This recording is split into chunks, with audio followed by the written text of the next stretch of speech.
Maravilha. Bom dia, meus amados irmãos. Saúde e paz a todos. Que manhã maravilhosa, né? Que sol gostoso, que dia gostoso para estarmos aqui reunidos, adorando ao Senhor. Dia de celebração, domingo, primeiro dia da semana, é marcado na tradição cristã como dia da ressurreição do nosso Salvador. O dia que o Senhor ressurgiu dos mortos, cumprindo a sua obra redentora plenamente e entregando-nos o reino de Deus, trazendo a nós, implantando dentro de nós o teu reino, fazendo possível o reino dentro de nós. Que maravilha! E nós iniciamos uma semana, então, celebrando ao Senhor, adorando ao Senhor, reconhecendo que tudo está nas mãos dele. Que bom estarmos aqui com você. Graças a Deus por esse momento, por esses louvores tão maravilhosos, tão edificantes que nós adoramos ao Senhor aqui com o Xande e o Ed. E que bom estarmos com vocês. Glórias a Deus. Semana passada eu estive falando sobre o tema O Deus que ama, salva. E continuamos na nossa conversa sobre o tema desse período de pandemia. Estamos trabalhando esse tema pandemia e você. E o objetivo é refletirmos sobre como temos lidado com a pandemia, o que tem se revelado de nós e da nossa natureza nesse tempo de pandemia e como nós lidamos com isso. Como a luz das Escrituras nos ensinam a lidar com isso. E a semana passada, então, nós falamos sobre o Deus que ama, salva. Há muitos deuses que nós não os reconhecemos como deuses, como Deus na humanidade. Dentre eles, um que eu citei a semana passada, a consciência humanista, que é uma abordagem boa, são princípios muito bons para a humanidade, para todos nós, mas que tem essa características de reforçar a centralidade do homem no universo e em si mesmo e o afasta de Deus, dificultando a sua percepção de quem ele é e de quem é o Senhor. E hoje, ainda dentro dessa perspectiva, eu quero conversar com você sobre o tema o Deus que ama, cuida. O Deus que ama, cuida. Nesses dias de adversidade, nesses dias de tensão, de medo, de insegurança, de doença, nós podemos dizer com segurança, o Deus que ama, cuida. Só há um Deus, e esse Deus ama. Os deuses que não os reconhecemos como Deus, amam a si mesmo. Assim como seus criadores também amam a si mesmos.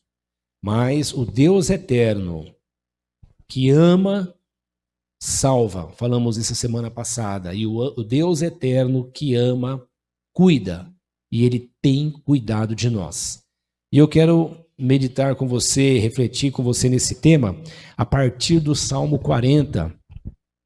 Um salmo tão conhecido de todos nós. E eu quero ler com você. Salmo 40 diz assim: coloquei toda a minha esperança no Senhor, e Ele se inclinou para mim. Fantástico, né? E ouviu o meu grito de socorro. Ele me tirou de um poço de destruição, de um atoleiro de lama. Pôs os meus pés sobre uma rocha e firmou-me num lugar seguro.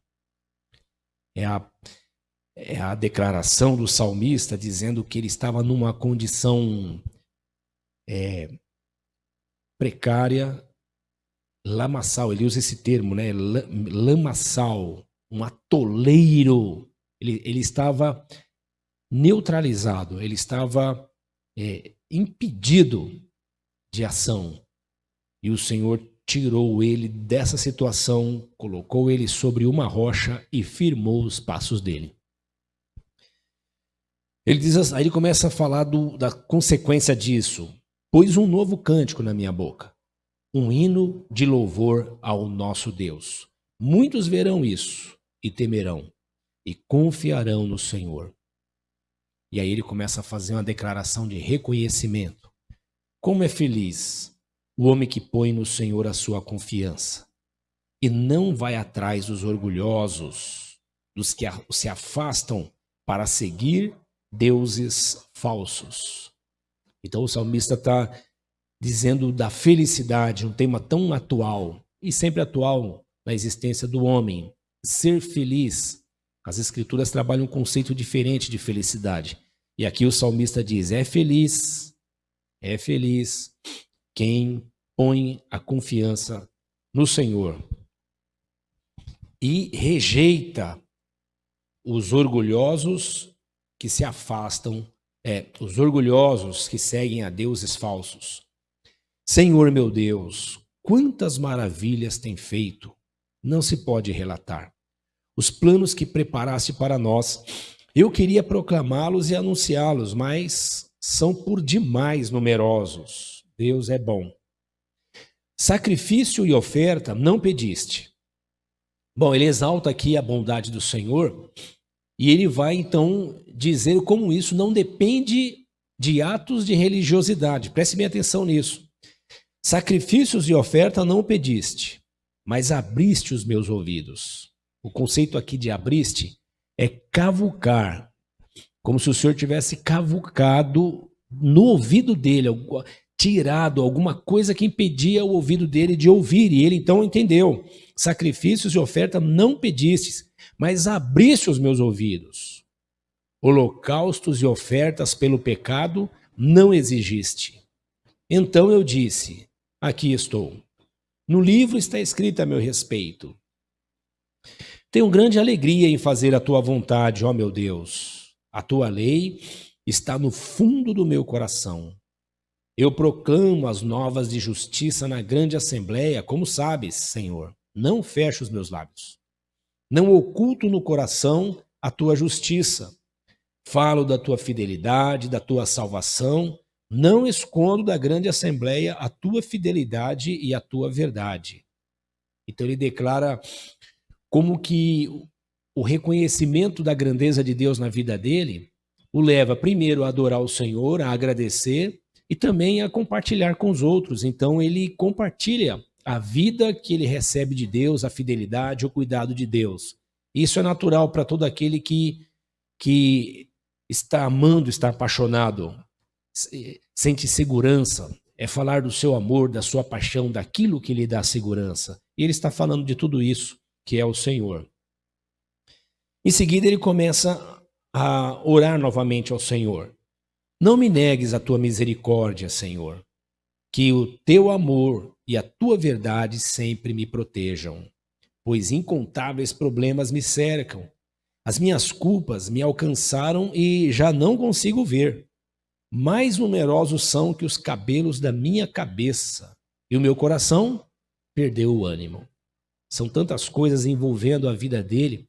Então ele acabou de dizer que foi tirado de uma situação de caos, de impotência, foi transferido para uma situação de segurança, de superação, firmado nele mesmo. Ele reconhece que isso é o Senhor que fez nele, mas logo ele começa a dizer, Senhor, eu continuo na vida. E estar na vida é assim. Estar na vida é estar exposto às aflições, aos sofrimentos. E ele então diz aqui, olha, são incontáveis os problemas que me cercam, mais do que os cabelos da minha cabeça. O salmista aqui provavelmente não era calvo, né? Mas ele está falando de como os problemas da vida, irmãos, eles são incontáveis. Eles são incontáveis. São problemas que nós mesmos produzimos, são aqueles que as pessoas que nós amamos produzem para nós, e são aqueles que, por vivermos numa comunidade universal, lidamos com esses problemas. Hoje nós lidamos com a pandemia. É um problema que quem de nós aqui gerou? Quem aí gerou esse problema? Nenhum de nós, mas somos afetados por ele. E milhões de outros problemas surgiram por causa dessa questão. E ele diz: agrada-te, Senhor, em libertar-me. Versículo: apressa-te, Senhor, a ajudar-me. Sejam humilhados e frustrados todos os que procuram tirar minha vida. Retrocedam desprezados os que desejam a minha ruína. Fiquem chocados com a sua própria desgraça os que zombam de mim.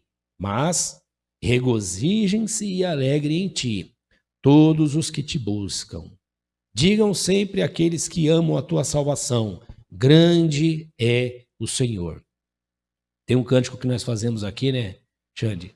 Que começa assim. É do Ademar de Campos, era grande, né? Grande é o Senhor. E muito digno de louvor. Versículo 17, ele conclui com o pensamento central: quanto a mim, sou pobre e necessitado, mas o Senhor preocupa-se comigo, ou em outras versões, cuida de mim. Tu és o meu socorro, o meu libertador. Meu Deus, não te demores. Que coisa fantástica, irmãos. Alguém está vivendo na vida e sentir-se que não é um barco à deriva, solto no alto mar, prestes a afundar. Não. Que fantástico alguém estar na vida e sentir, sim, a insegurança da vida. Sentir, sim, a insegurança das intempéries da vida, como um barco, né, no mar. Quem já foi para o mar alguma vez, aí, mesmo quem não foi, né, vê como que é uma situação de total dependência daquele barco, né, daquilo que te conduz no meio do gigante do mar. E em situações como essa nós nos sentimos pequenos, nos sentimos frágeis, vulneráveis. Quer dizer, sentimos assim e nos mantemos assim quando reconhecemos o que o salmista diz aqui no encerramento da sua fala: quanto a mim, sou pobre e necessitado. Ele não está falando de pobreza econômica, ele está falando de reconhecer a sua situação, quem ele é.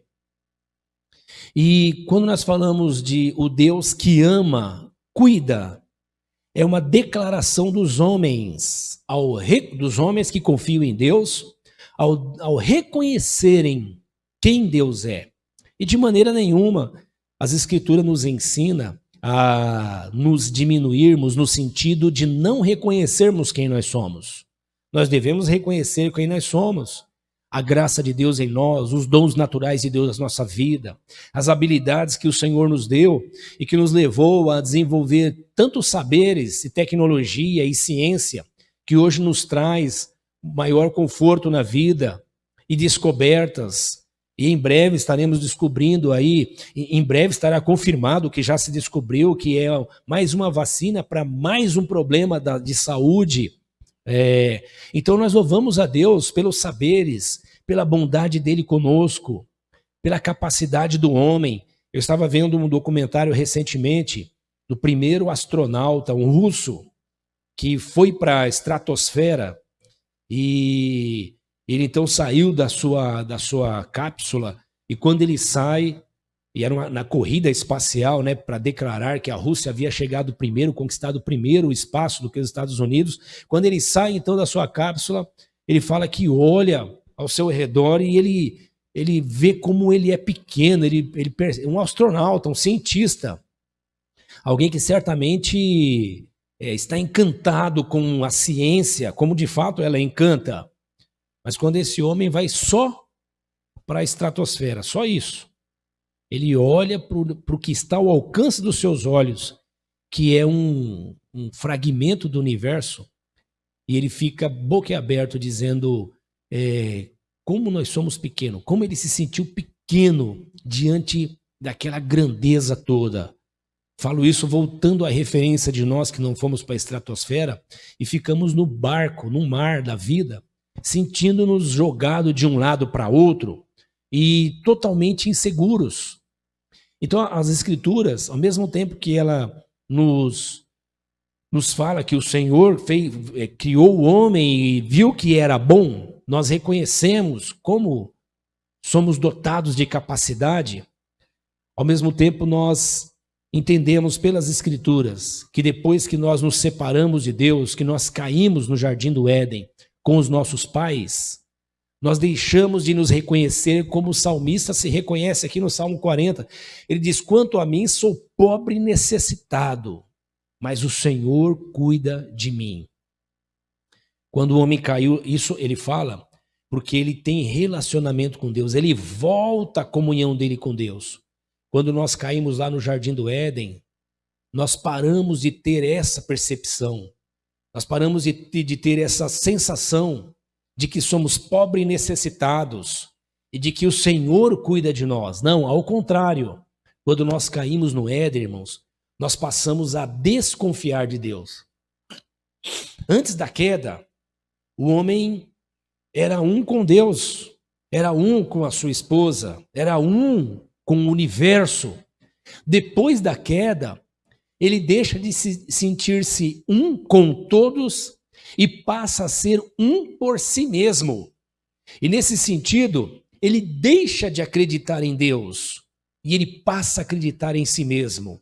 E quando ele deixa de acreditar em Deus e passa a acreditar em si mesmo, ele passa também a desconfiar de Deus.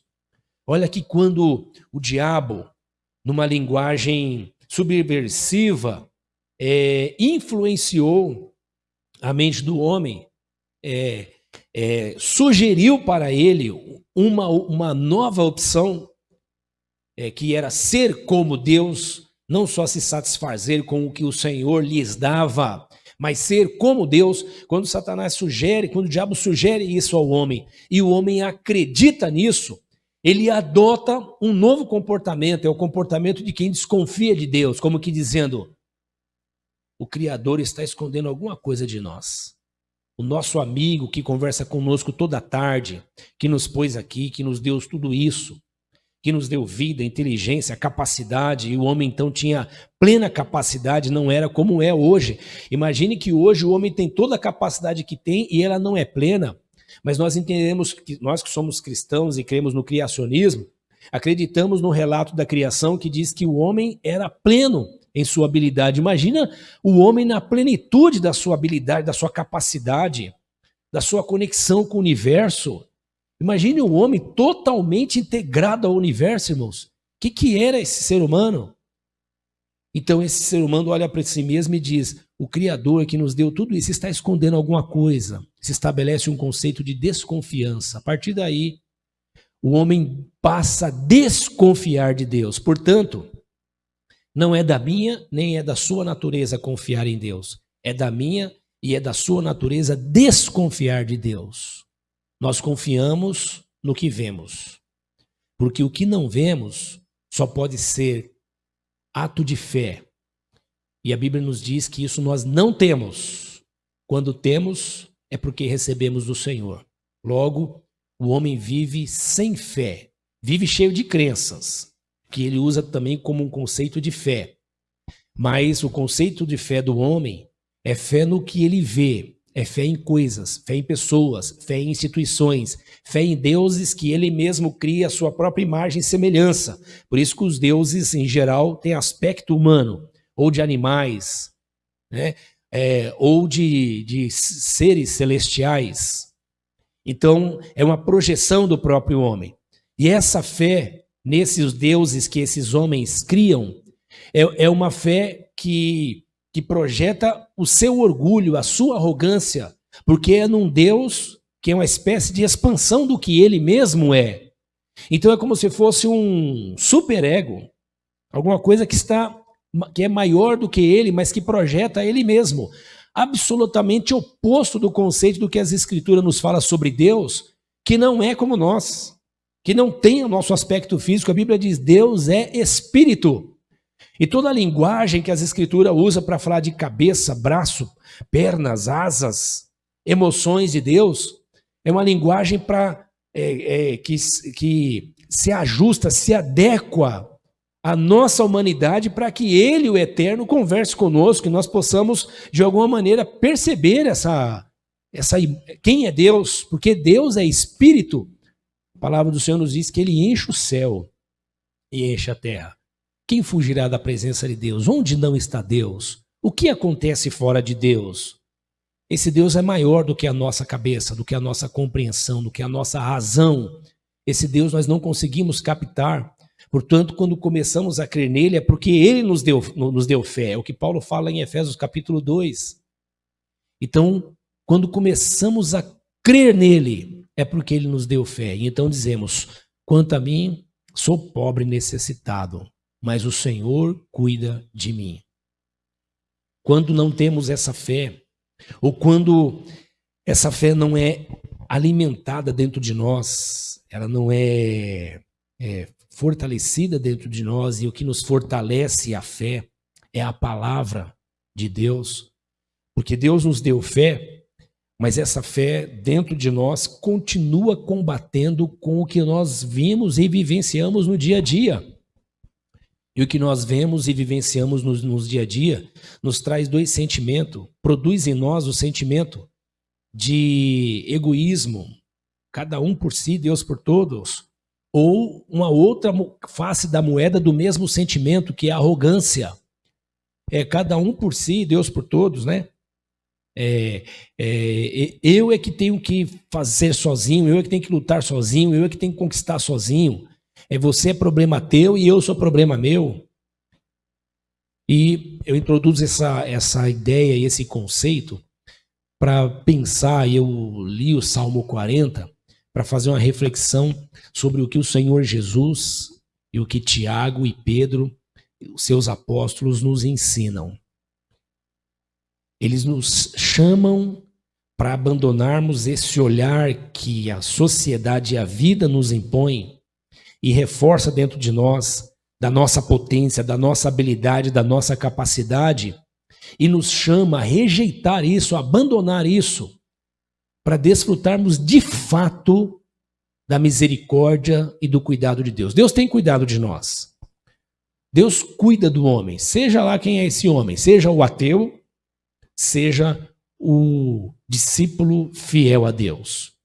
A diferença é que o ateu não o reconhece, ou mesmo quem tem outra crença não o reconhece. O Senhor Jesus nos ensina, por exemplo, que o Senhor dá sol para justos e injustos. Que o Senhor cuida de nós, que o Senhor dá o alimento. Paulo fala que ele deu as estações e a plantação e mostrou a sua misericórdia ao homem para que o homem plantasse e colhesse. Ainda assim, o homem não reconhece esse favor de Deus e diz, onde está Deus? E por que o homem faz isso? Por conta do seu sentimento de estar só no universo. E assim ele olha para si mesmo e tem que confiar na força do seu braço.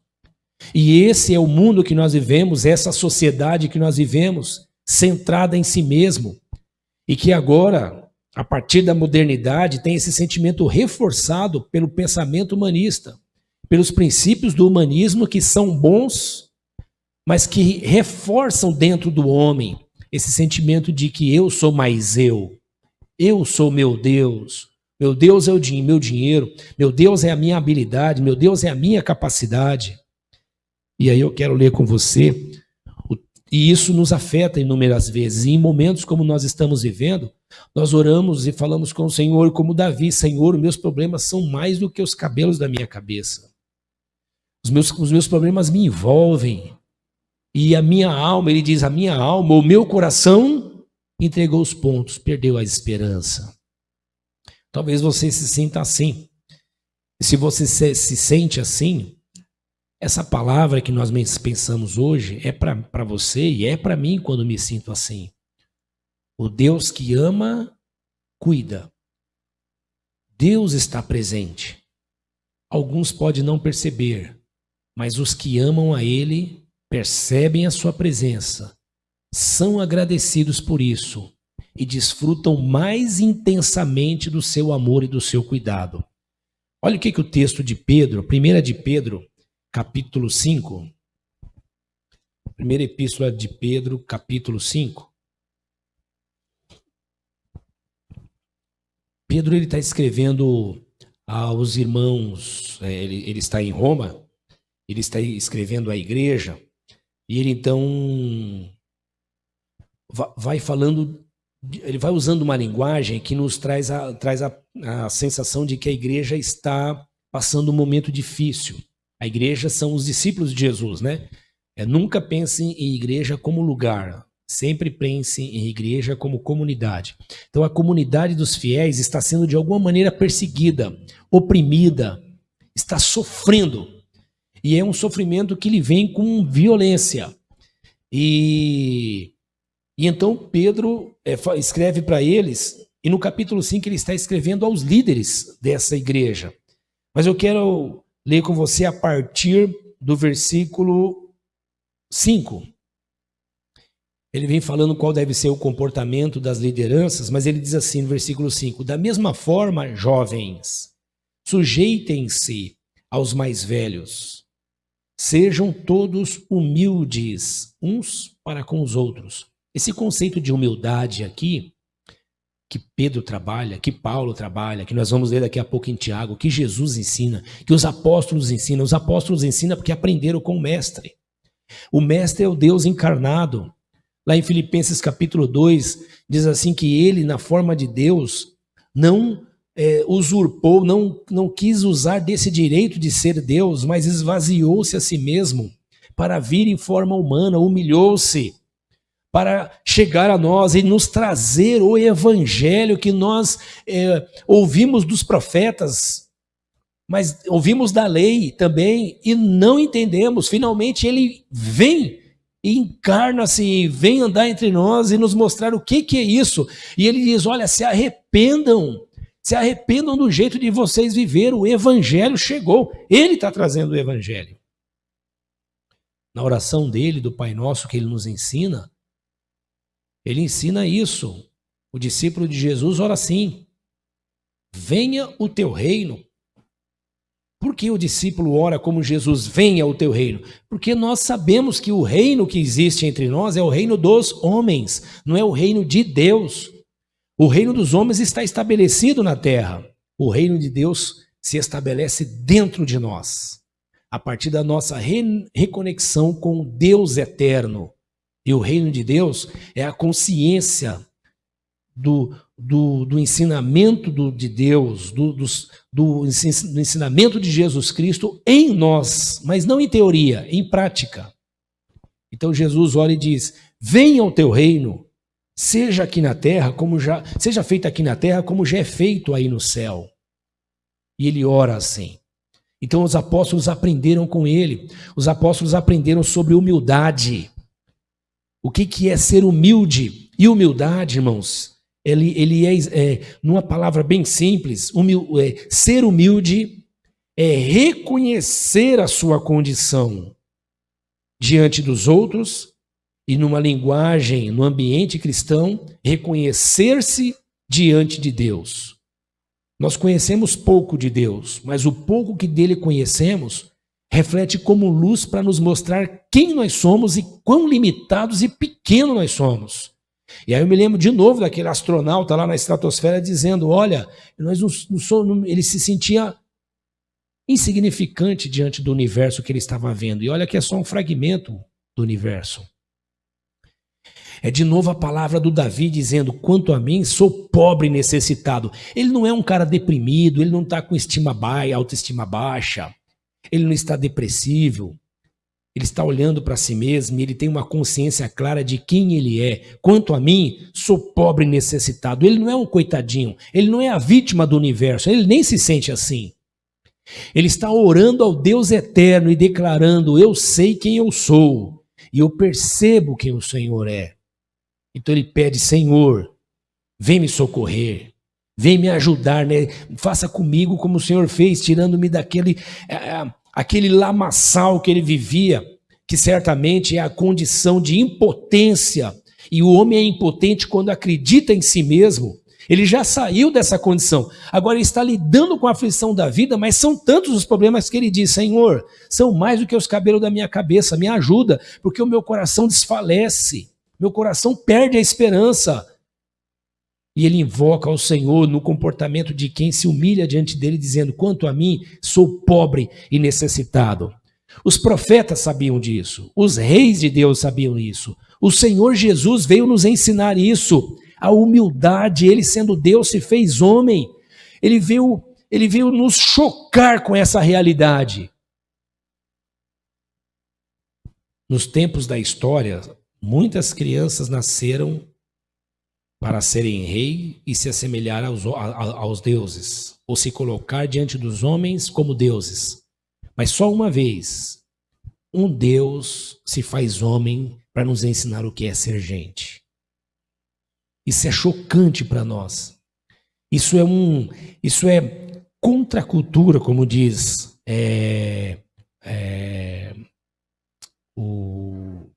me fugiu agora o nome do escritor. John Stott, ele diz assim que o evangelho é a contracultura. Ele vai na contramão da cultura dos homens. Se os homens cultuam a ti e celebram a si mesmo, a cultura do reino é mostrar para o homem quem ele é e mostrar quem é o Senhor. Então Jesus, ele se humilha a si mesmo, se faz homem, vem habitar entre nós. Sabe o que fazem com esse Jesus que vem habitar entre nós e se humilha para revelar o reino a nós que está inacessível?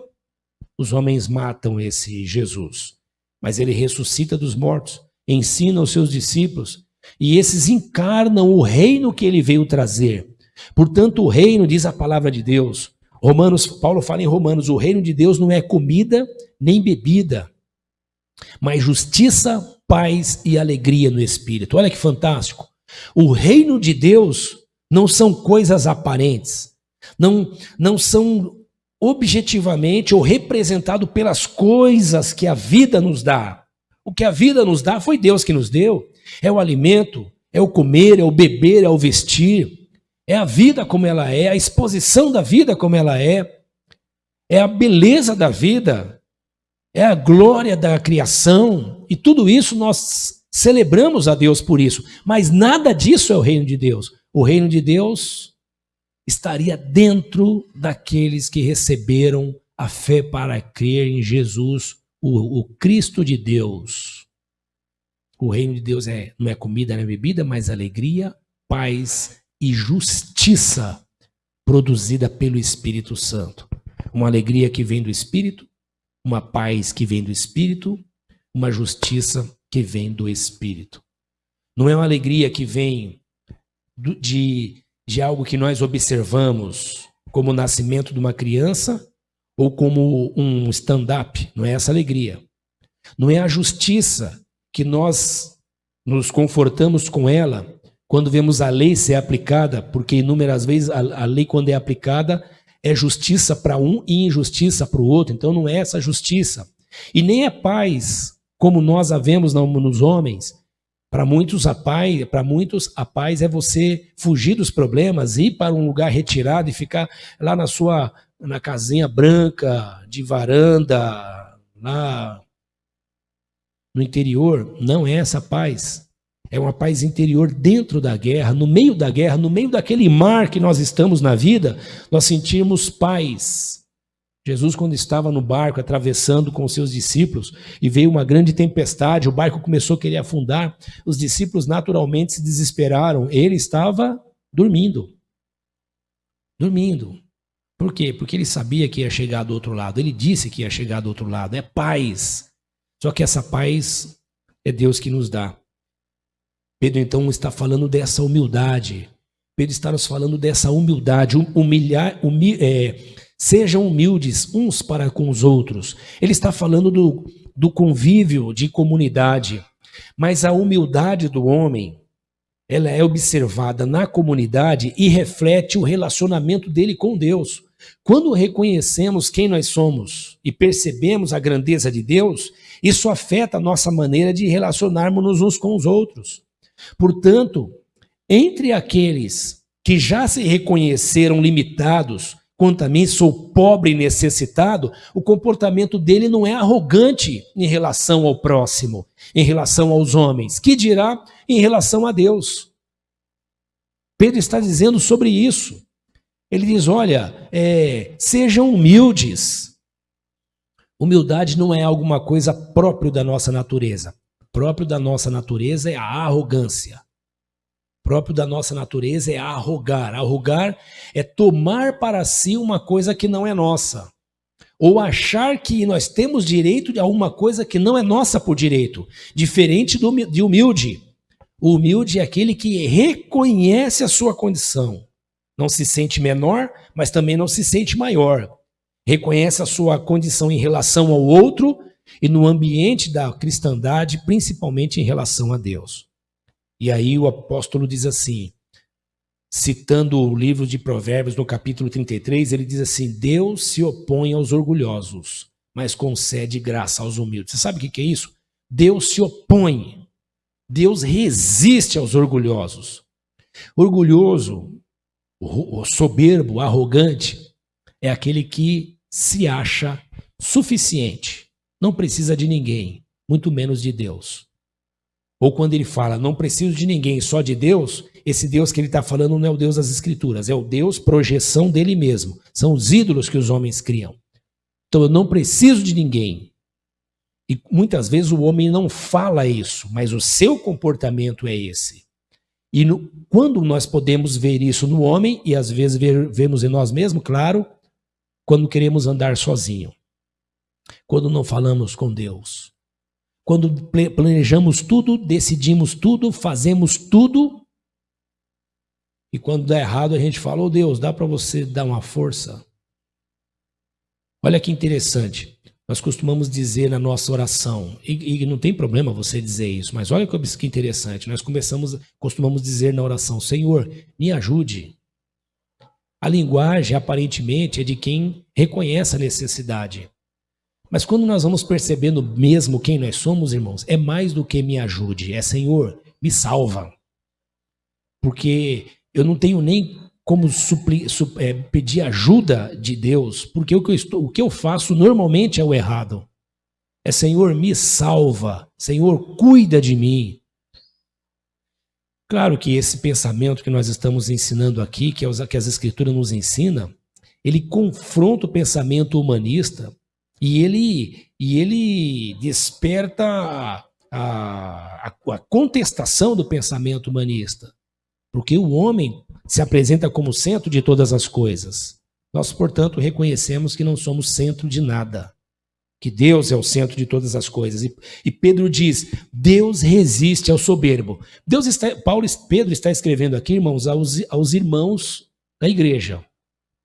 Mas Tiago... Pedro está falando aos irmãos da igreja dos problemas externos que afetam a igreja, mas Tiago usa a mesma linguagem para falar à igreja dos problemas internos. Então, quando Tiago... Vamos ver o texto lá de Tiago, capítulo 4. Tiago diz assim, está escrevendo aos irmãos... E os irmãos estão tendo conflitos entre eles. Ora, os irmãos tendo conflito entre si? Sim. Por quê? Porque os irmãos são discípulos de Jesus que estão aprendendo a viver no caminho. São irmãos, são homens e mulheres que estão absorvendo o reino. E quando nós vamos absorvendo o reino, nós estamos declarando que estamos abrindo mão do reino que já existe em nós. Então, em mim já existe um reino onde eu sou o Senhor. Em mim já existe um reino onde eu mando, onde eu decido, onde eu é que sei, onde eu é que conheço, eu é que conheço as fontes, eu é que escolho, eu é que decido tudo.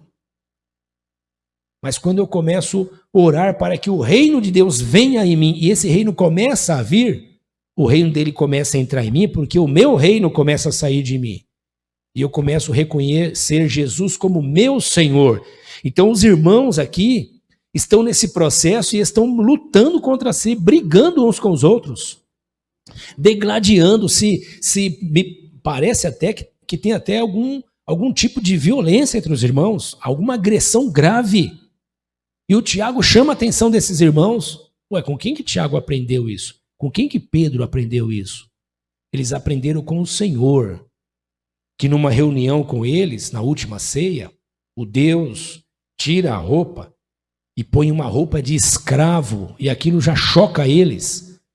Ao invés deles terem a iniciativa de lavar o pé um dos outros, ficam todo mundo sentado lá à beira da mesa, como se fosse o senhorzinho da situação.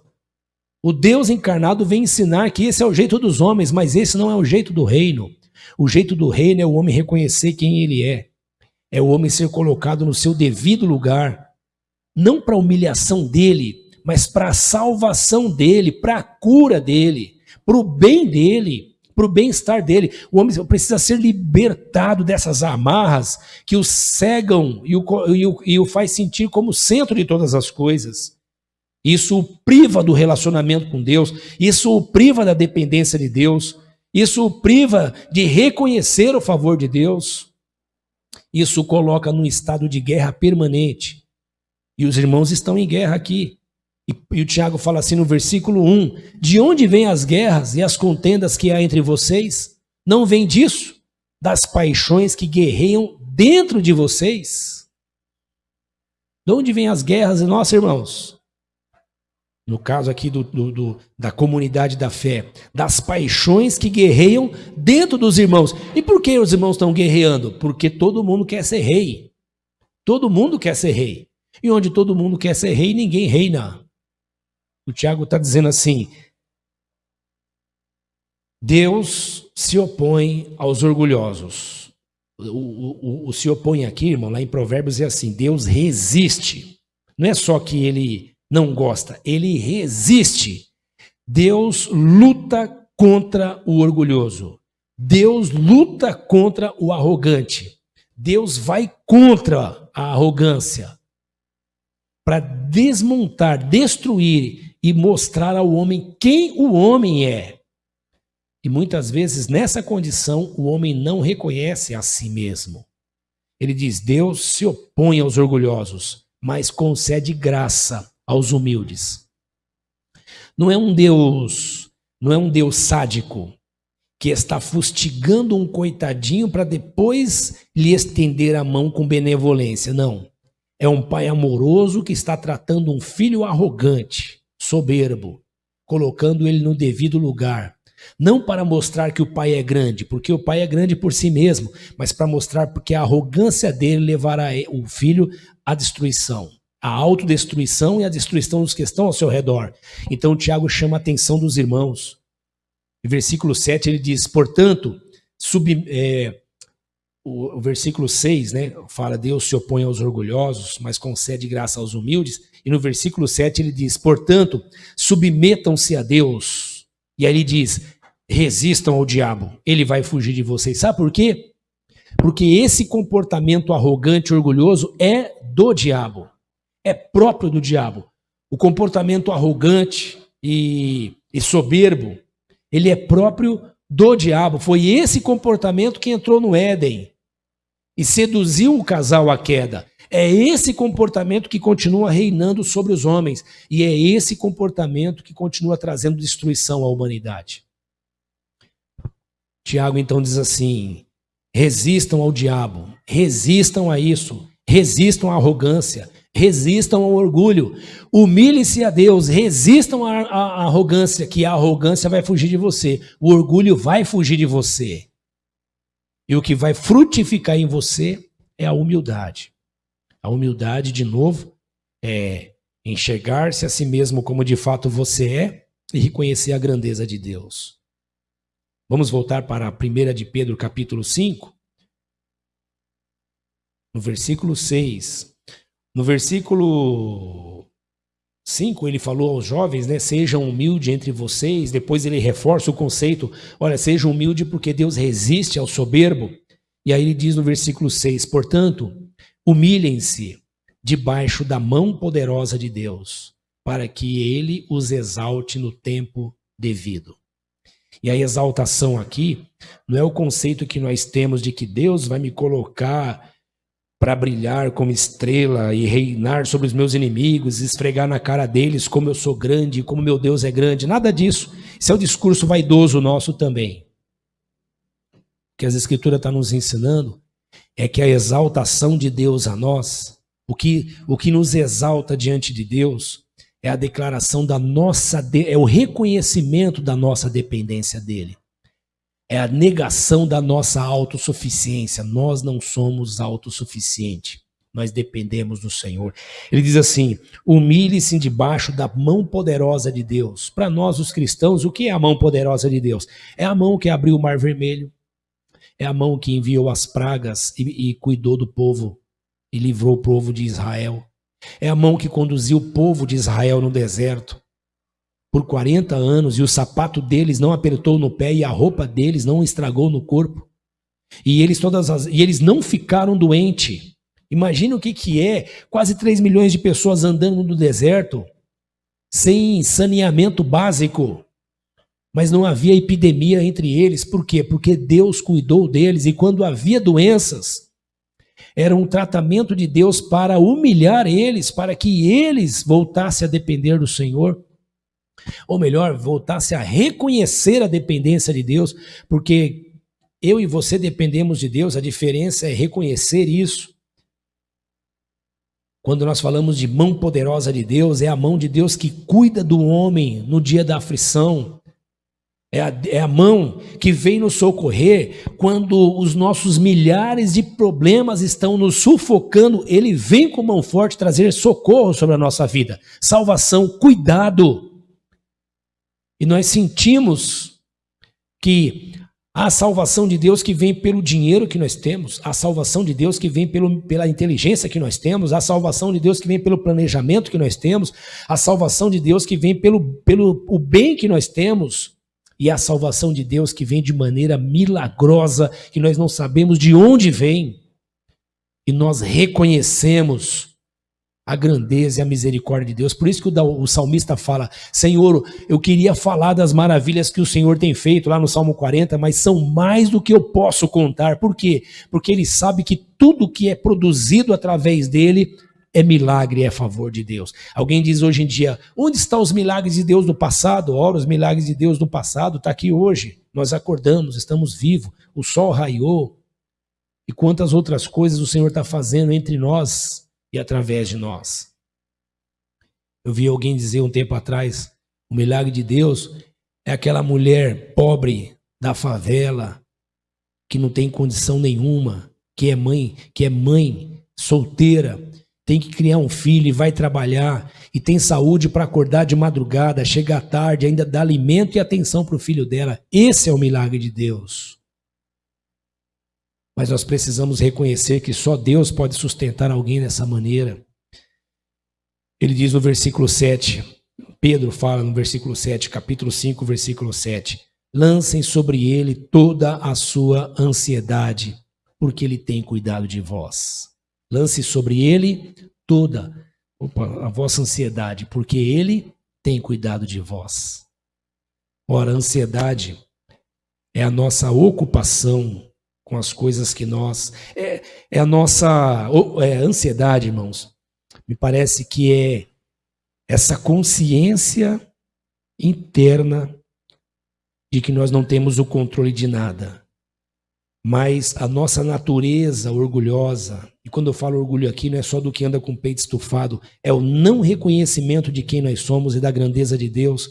Essa nossa natureza orgulhosa nos faz ocupar as mãos o tempo todo para resolver tudo aquilo que nós não conseguimos. Nós, pai, nos preocupamos com os nossos filhos. E preocupamos com ele enquanto estamos vivos e nos preocupamos com ele depois que nós partimos. E finalmente descobrimos que, tanto quanto estamos vivos, quando partirmos, não temos controle nenhum sobre eles. Olha que você percebe? Como nos ocupamos de coisas que não temos controle. Então vamos cruzar o braço, pastor? Não. Quem cruza o braço, diz a Bíblia, o vagabundo não deve comer. Nós trabalhamos de dia e de noite, lançamos mão ao arado e não olhamos para trás e nos esforçamos pela vida e na vida. Mas reconhecemos que tudo está nas mãos do Senhor. E humilhar-se diante do Senhor é levar as nossas aflições a Ele em oração. É ouvir o que Ele nos ensina, compartilhar as nossas aflições com os nossos irmãos. Irmãos, é um ensino atual da psicologia, você conversar com alguém, e hoje paga-se para conversar com alguém, paga-se para conversar com um especialista. que às vezes vai só te ouvir, e só de você falar com esse especialista você já se sente bem e enxerga caminhos, mas você paga para isso. Entretanto, a palavra de Deus já nos ensina isso desde sempre. Confesse os seus pecados uns aos outros. Compartilhe a sua vida uns com os outros. Não ande sozinho. Leve as suas aflições ao Senhor em oração. E temos tempo para orar. Estamos tão ocupados em fazer que não temos tempo em orar. Eu ouvi uma frase muito bacana que dizia assim: eu estou ocupado demais para não orar. O pastor da igreja da Willow Creek, ele fala isso: ocupado demais para não orar. Por quê? Porque quando nós reconhecemos a nossa dependência de Deus, a única coisa que temos que fazer, irmãos, é orar. O que mais vamos fazer? Orar. Planejar e orar. Pensar nos filhos e orar. Ou inverso, né? Orar e pensar nos filhos, orar e planejar, orar e trabalhar, orar e reconhecer a grandeza de Deus. Para concluir, eu quero ouvir as palavras do Senhor Jesus. Sim, quando Pedro fala sobre lançar sobre ele aqui, lancem sobre ele a sua ansiedade porque ele tem cuidado de vocês. O cuidado de Deus sobre nós não é não problema, não é não aflição. Porque as aflições, irmãos, são produzidas pela nossa própria injustiça humana. A injustiça humana produz a aflição. Nós acabamos de ler Pedro e Tiago falando de humilhação, para nós nos humilharmos, seja por problemas externos que afligia a igreja, seja por comportamentos internos na igreja. Então nós, os seres humanos, produzimos o nosso próprio sofrimento. Mas a Bíblia também nos diz, irmãos, em Romanos, que a natureza também nos impõe sofrimento. Então a vida é injusta? Claro que a vida é injusta. E não é injusta por causa de Deus, a vida é injusta por causa de nós.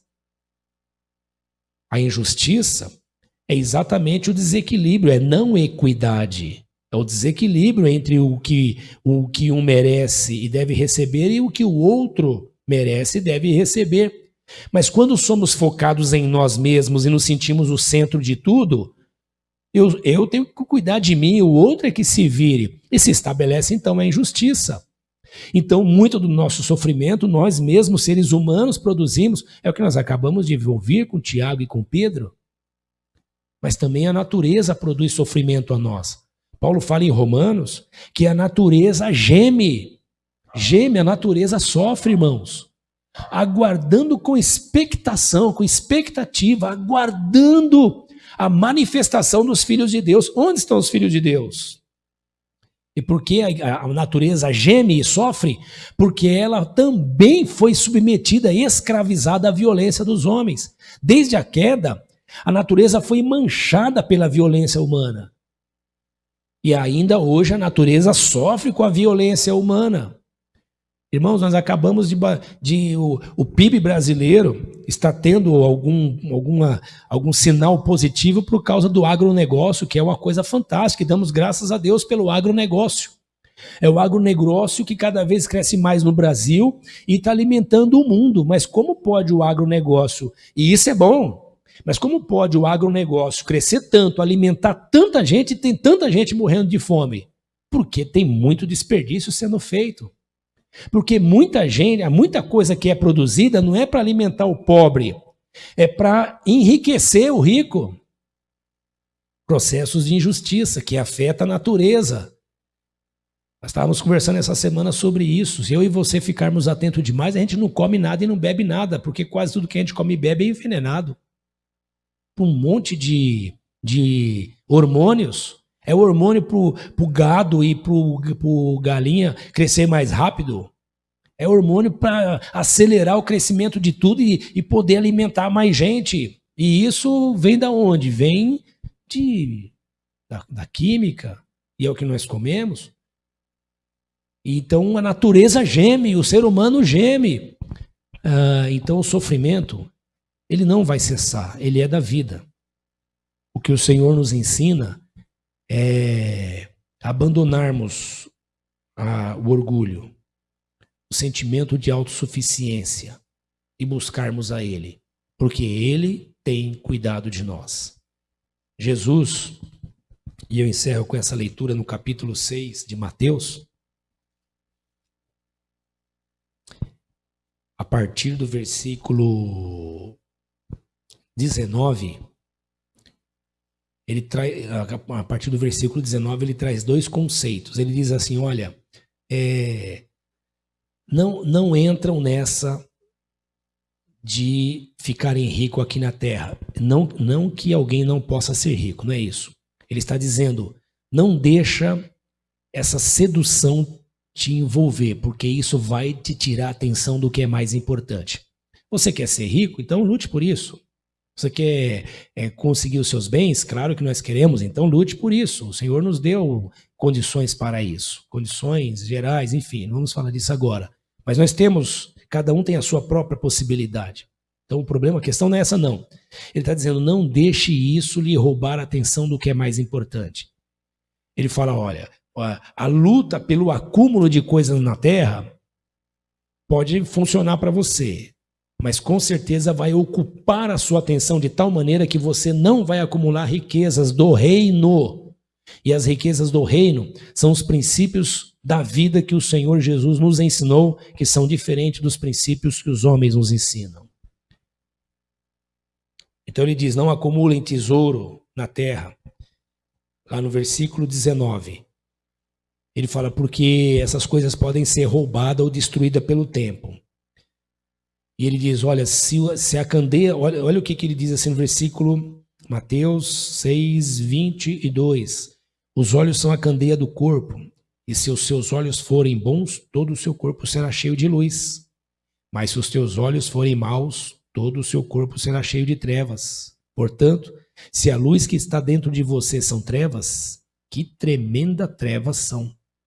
Ele está dizendo, se o que você acha que é luz, é o certo, é o bom, é o legal, se você está achando que isso que é luz, na verdade é trevas, e o que ele está ensinando é isso, que esses conceitos dos homens são trevas, ele está dizendo, você está numa situação muito ruim. Que densas trevas você está. Por quê? Porque você está andando com o óculos errado no mundo. É isso que ele está dizendo. E ele então começa a partir do versículo 25, dizendo assim, olha, não se preocupem com o que beber, comer e vestir. Mas como a gente não se preocupa com isso, irmãos? A gente se preocupa, não tem como não se preocupar. Ele não está criticando a minha preocupação. Ele está me ensinando que eu não tenho gestão sobre isso. E que eu devo me ocupar do que é importante. E o que é importante? Busque o reino de Deus. O reino de Deus receba os princípios do evangelho. Isso vai te trazer equilíbrio naquele barco que está na deriva, no mar da vida. E esse barco não vai afundar. Busque o reino de Deus, se encha dos princípios do evangelho. Ele nos ensina assim... Versículo 33, busque em primeiro lugar o reino de Deus e a sua justiça, que tem a ver com equidade, de novo, né? Convívio com os irmãos, com os outros. Não se preocupem com amanhã, basta cada dia o seu mal.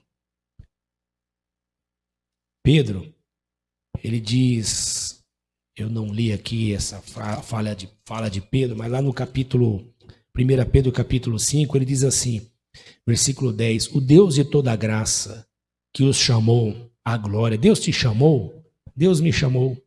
E Ele nos chamou à glória. Não foi nós que fomos a Ele, Ele nos chamou. Nos chamou à glória eterna em Cristo. Depois de terem sofrido durante um pouco de tempo, ou seja, nós sofremos na vida, Ele os restaurará, os confirmará, lhes dará força e colocará alicerces firmes em você.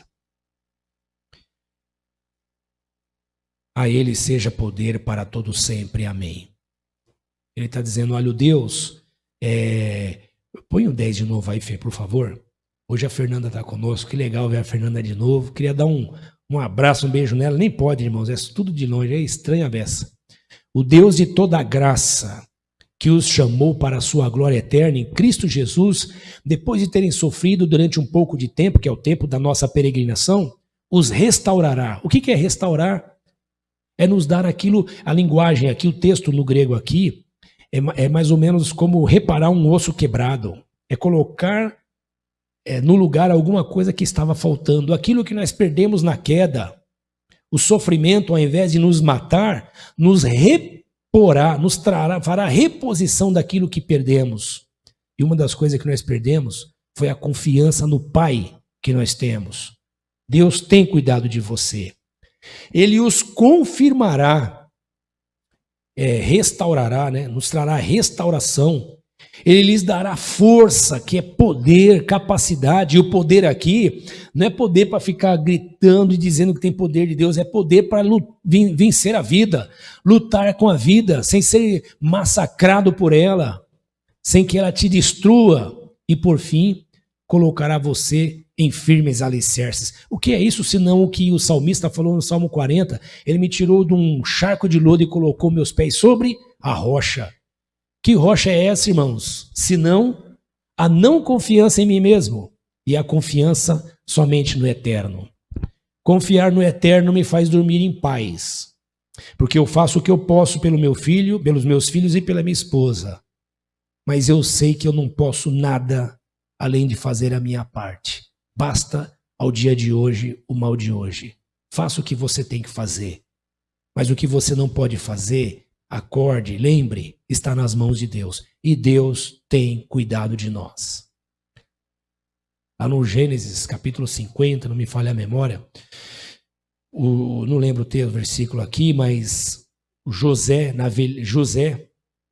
quando encontra os seus irmãos, depois de ter sido traído pelos irmãos, vendido como escravo pelos irmãos, ele teve sucesso no empreendimento que ele fez, e a Bíblia diz que o Espírito de Deus era com ele. O que é isso? Senão que ele dependia de Deus, reconhecia a dependência de Deus. Sem pai, sem mãe, sem nação, vendido como escravo, ele tinha que confiar em quem? Só em Deus mesmo, senão ele estava lascado. O lascado aqui não era para sair lascado, mas ele estava mal demais. Mas, mas é isso mesmo, José estava... Em quem ele ia confiar, irmãos? Ele aprendeu a confiar no Senhor, se entregou ao Senhor. O Senhor lhes deu as habilidades, como deu a mim e a você também.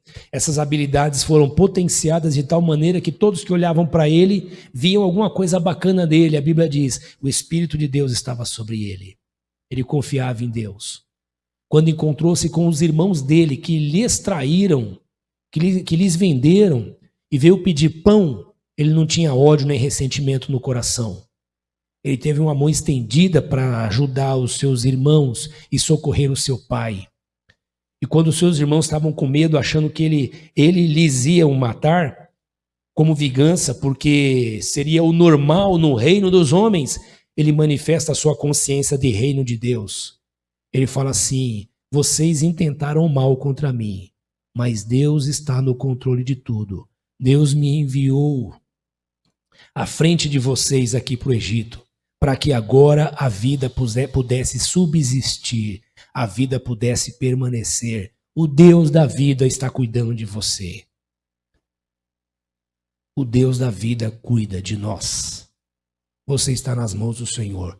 O Deus que ama, cuida, e Deus tem cuidado de nós. Eu quero orar com você, para que você nesses dias de pandemia sinta-se acolhido, seguro, gostoso nas mãos do Senhor. O medo bate, a insegurança bate, as incertezas bate, mas você volta às Escrituras e volta às Escrituras e volta às Escrituras, e ela te lembra de coisas que nós esquecemos, porque a nossa consciência está impregnada do humanismo. Mas o Evangelho nos lembra quem nós somos e nos ajuda a lembrar quem o Senhor é. Vamos orar? Pai, em nome de Jesus, nós te agradecemos por esse tempo, pela vida preciosa desses irmãos, dos irmãos que estão aqui servindo a comunidade, com as suas habilidades técnicas, com os seus dons. Louvamos o Senhor pela vida desse irmão, dessa irmã que está em casa agora. Louvamos ao Senhor pela vida de cada um daqueles que nos ouvem em todos os lugares, no hospital, na cama, numa cadeia, na rua, no trem, no transporte. Louvamos ao Senhor pela vida de todos os homens. Agradecemos ao Senhor porque o Senhor é bom e pedimos que o Senhor nos perdoe, porque fomos treinados a confiar em nós mesmos. Fomos treinados e somos reforçados diariamente a confiar na força do nosso braço. Reconhecemos quão capazes nós somos, mas reconhecemos quão incapazes nós somos. Que tudo está em suas mãos e que o Senhor tem cuidado de nós. O Senhor tem nos dado a vida e tem nos dado a veste. O Senhor tem nos dado o corpo e tem nos dado o alimento. O Senhor tem nos sustentado na vida que não conhecemos e tem ido conosco além da vida, nos conduzido à vida eterna. Nós te louvamos porque o Senhor tem nos curado quando não merecemos. Te louvamos porque o Senhor nos cura através da ciência e da tecnologia e nos cura através da oração da fé, que nós não sabemos direito como funciona. Nós te louvamos porque o Senhor tem cuidado de nós, usando as nossas habilidades para produzir o mantimento para nós mesmos, com o suor do nosso rosto, mas o Senhor também tem enviado provisões que nós não sabemos de onde vêm, e outras vezes sabemos que vêm do coração amoroso dos nossos irmãos. Nós te louvamos porque o Senhor tem cuidado de nós. Nós te louvamos porque a saúde, Senhor, é frágil e a vida é frágil e nós nos apegamos a isso e não queremos largar disso porque é da nossa natureza, mas te louvamos porque o Senhor tem nos ensinado a mudar o nosso olhar e a receber a luz do teu evangelho para olhar para a vida, porque a vida não se limita aos dias que passamos na terra, mas finalmente a quanto passaremos contigo na eternidade. Nós te louvamos, Senhor, pela sua viva e rica palavra que tem moldado nosso olhar, nossa consciência e nos dado nova vida. Eu oro por aqueles que estão doentes, enfermos, acamados, desanimados, aqueles que estão desesperançados, aqueles que estão oprimidos pela dor, pelo sofrimento, pela angústia, que estão afetados em sua mente, em suas emoções, que estão com a sua mente afetada pela doença, com seu corpo afetado pela doença, que estão oprimidos, deprimidos, que estão se sentindo pressionados pelo tempo que estamos vivendo. Meu Pai, mostre o teu amor a cada um desses, o teu cuidado, a sua misericórdia, a sua bondade, porque o Senhor nos ama e o Senhor tem cuidado de nós. Nós te louvamos, porque o Senhor nos ensina isso em Cristo e através dos apóstolos, e experimentamos isso em nossa vida. Dê ao teu povo uma semana de paz, dê à tua igreja uma semana de vida, dê aos teus filhos milagres, surpreenda-nos a todos a cada dia com os teus milagres, que haja cântico em nossos lábios, louvor em nossos lábios pela tua fidelidade e que o nosso pranto seja sempre enxugado por sua misericórdia e provisão.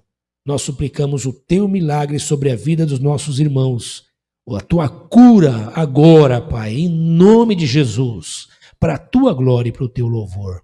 Amém.